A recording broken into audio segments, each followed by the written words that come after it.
என்னிடத்தில் இத்தனை நாள் உண்மை ஒன்றை மறைத்ததுண்டு. சின்னஞ்சிறு வயது முதல் எனக்கொரு மனைவியுண்டு. கோபம் கொள்ள வேண்டாம் அம்மா, தாங்கிக் கொள்ள வேண்டும் அம்மா.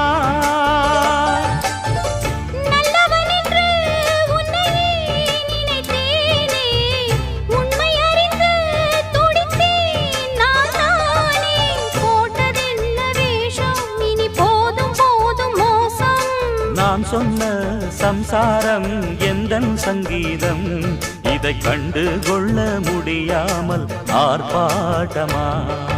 தண்ணீரிலே முகம் பார்க்கும் ஆகாயமே, நல்ல பன்னீரிலே நீராடும் பூந்தோட்டமே.